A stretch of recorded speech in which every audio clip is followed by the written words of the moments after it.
Greetings. Uh, Hello, everyone. Thank you for joining. My name's Addison Pollock. I'm the Director of Community Engagement with AARP Indiana. We appreciate you joining today. I am Director of Community Engagement, so that means I work with volunteers based in our local communities of Evansville as well as Indianapolis to carry out our mission locally. And our mission is to empower people to live as they choose as they age. So what does that mean? It includes that we are making Evansville a community that is livable for people of all ages, one that supports residents' ability to age in place, meaning their homes and communities as long as they choose, and ensure that they have the services, amenities, and infrastructure that makes it all possible, as well as provides a good quality of life. Uh, a recent AARP survey found that 3 out of 4 adults ages 50 years and older prefer to remain in their home and community as long as possible. Therefore, this will remain a major priority for us.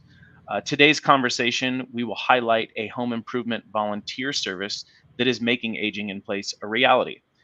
Community One is a local nonprofit that transforms the city of Evansville from the inside out, helping by helping neighbors love neighbors.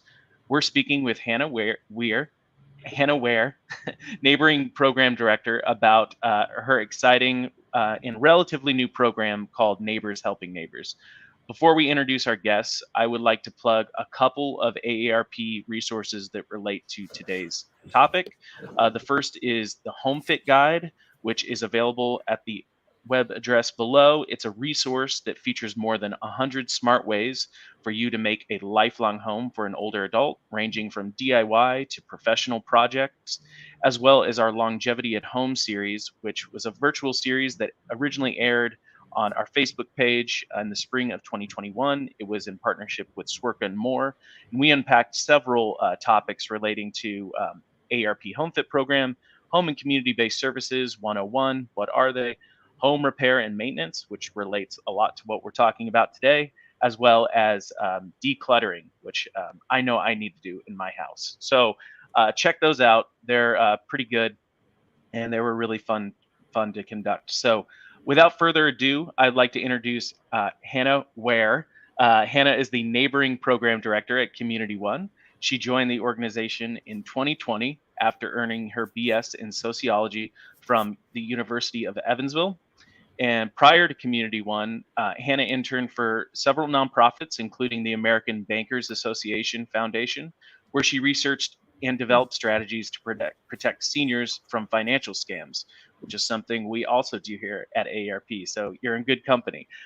In her current role, Hannah manages the Neighbors Helping Neighbors platform, which we'll talk about today, and connects Community One volunteers with people in need of assistance. For Hannah, helping neighbors build relationships with one another is the most rewarding part of her role. And when she's not busy serving others, you can find her in her garden or at her local favorite thrift shop.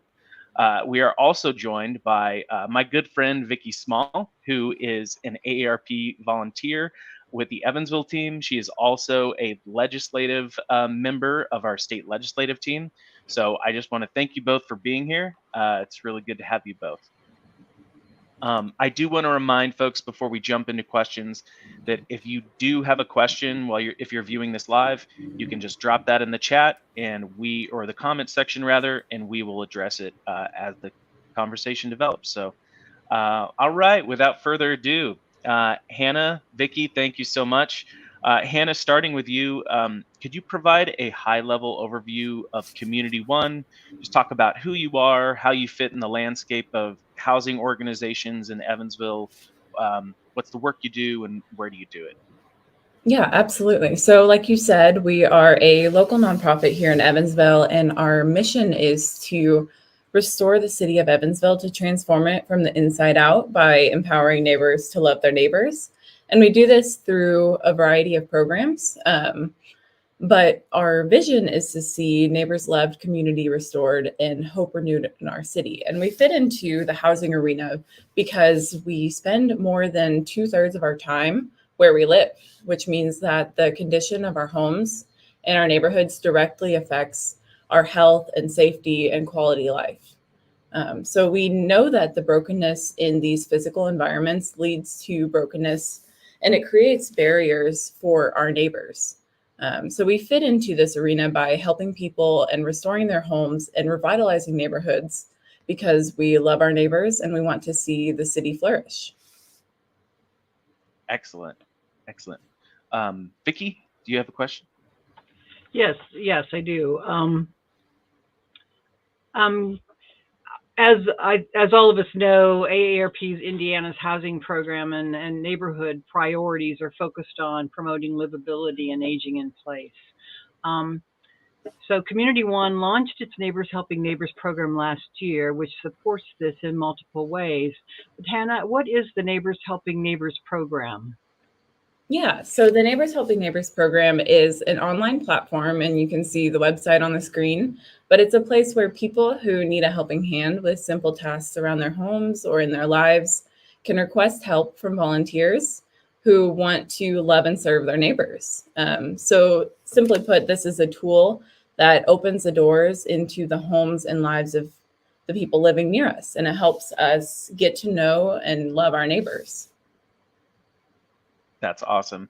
So I'm assuming with the Neighbors Helping Neighbors program, you get a range of requests for different projects.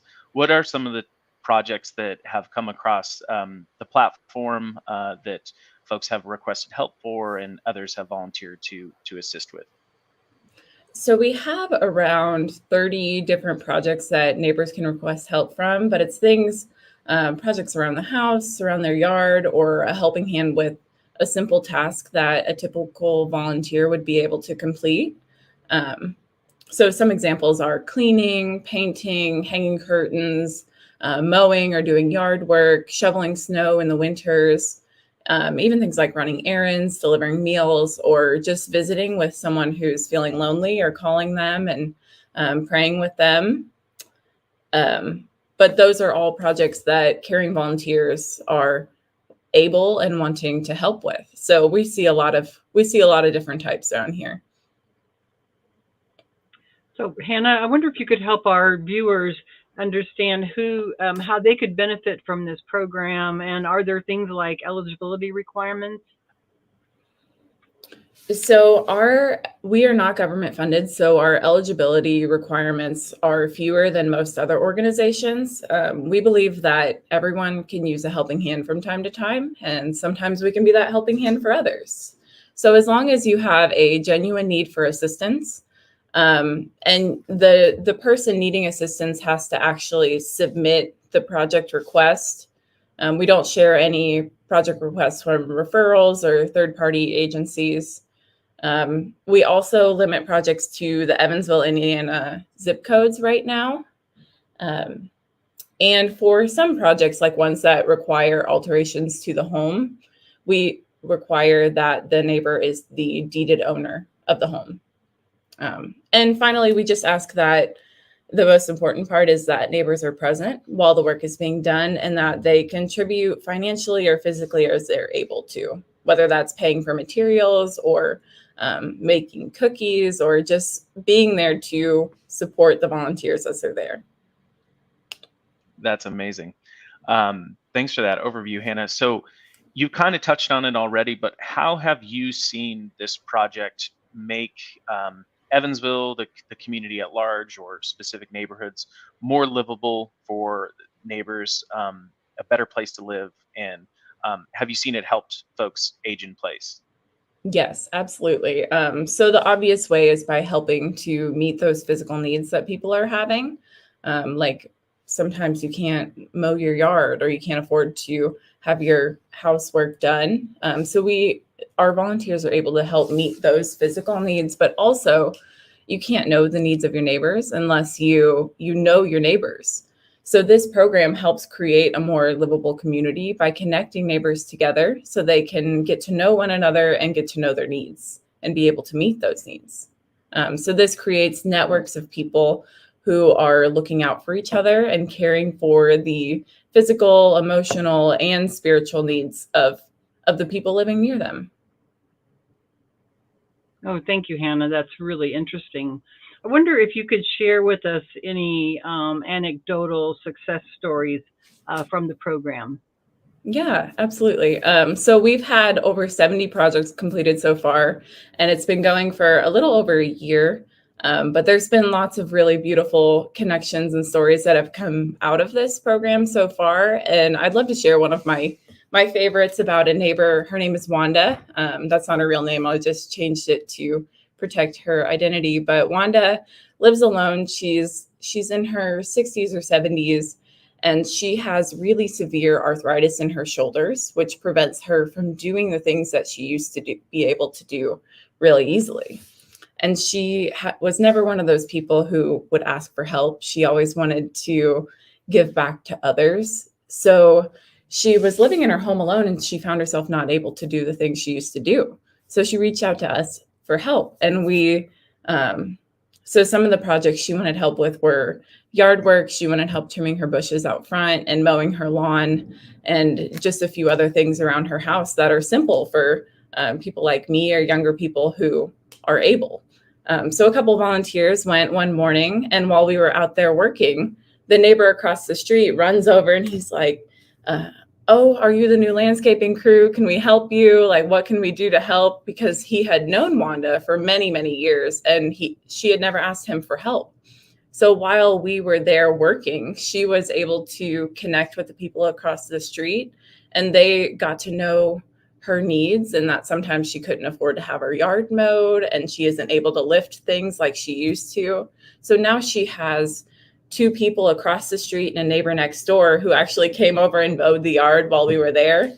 But now she has those people who can help her whenever she needs. They're looking out for her.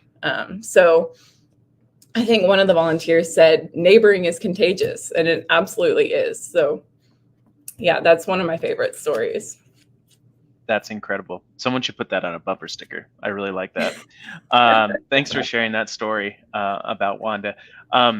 Is there anything that you would like to plug right now as it relates to neighbors helping neighbors? Is there, are there, needs that you have, anything that you'd like to share with our audience, and maybe they could spread the word? Yes, absolutely. So I've talked a lot about the types of projects that we can request, that neighbors can request help with, but I also want to emphasize that we're always looking for volunteers. So I want to invite viewers into this work, and I want to encourage them that even if you're not able to do yard work or manual labor type projects, there are still ways that we can connect you into meaningful service. We all have something to give to our neighbors. And whether that's your ability to do home repairs or yard work, or simply being willing to call a neighbor who's feeling lonely and pray for them, we invite you into this work, and we would love to connect you. That's really wonderful, Hannah. And I know people are always so willing to help when they understand there's a need. So can you help our viewers understand where they can go to either apply for help or to volunteer? Yes, so you can do all of that on our website by visiting communityone.org. And on the video that was playing earlier, if you scroll down, you can see, I don't know if you can restart that video, but you can see, if you scroll down, there's two simple buttons that say, I need help or I want to help. And you just click those buttons and follow the prompts, and you're ready to serve. Right here, yeah. Incredible. Awesome. Well, it sounds like something that the AARP volunteer team might want to help with at some point, if you'll accept us, Hannah, if there's room. Absolutely. we We'd would love to that. have you. Perfect. Yeah, I've got so many ideas running through my head already. Are there any other projects or initiatives that Community One is currently working on to enhance livability in Evansville, aside from the Neighbors Helping Neighbors program? Yes, so we have 4 or 3 other program areas besides Neighbors Helping Neighbors. We do whole house rehabs, which is where we acquire dilapidated, abandoned homes, and then we fully gut them and completely restore them into livable, beautiful, affordable, and efficient homes for low to moderate income families. We also have a home repair program, which is another one that significantly affects the livability of homes for people aging in place. So we complete 3 really critical home repairs, which are roof repairs or replacements, wheelchair ramp installations, and HVAC system replacements or repairs. So things that really affect the quality of life of people living in their homes. And then we also have a neighborhood revitalization program, which is where we come alongside residents of a neighborhood to listen to their hopes and dreams for the places that they live. And then we connect community partners like churches, businesses, other nonprofit organizations, and individuals who have resources to those neighbors so that we can help neighbors see their dreams come true and be proud of the place where they live. But whole house rehabs and home repairs especially are our two programs that affect livability. Definitely. Thanks, Hannah. Those sound like tremendous programs. Is there any other information you'd like to share with our virtual audience today? Yes. So I forgot to mention that if someone needs help with a home repair program or a home repair, they can request help the same way that they would a Neighbors Helping Neighbors project by visiting our website and then just selecting which project they need help with, or they can call our project intake line at 812-213-4240. All of this is on our website too, so you don't have to hurry to write that down or anything. But I'd also love to share two upcoming events that we have. One of them is our golf outing, which is our one fundraising event for the year. That is taking place on September 23rd at Cambridge Golf Course here on the north side of Evansville. So if you're a golfer, we'd love to see you out on the course that day. Or we also have different sponsorship opportunities starting at $100 for a whole sign. So for more information on that, you can visit our website by going to community1.org/golf. And then the second event is a volunteer event called Love Your Neighbor Day that we do twice a year in the spring and the fall. So our fall Love Your Neighbor Day is coming up on October 22nd from 9 a.m. to 1. And this is a day where community members gather in TP Park to love and serve their neighbors and to get to know the things that are happening in the neighborhood. So it's things like fellowship in the morning, and then we go out and serve for a little while, and then we come back and we typically have either snow cones or food or something to gather people together, some sort of refreshment. So for more information or to register as a volunteer, you can go to community1.org/LYN day, or you can email volunteer@community1.org. All right. Thank you so much for sharing that. That sounds like some excellent opportunities coming up. So viewers, please be in touch with Hannah and the Community One team.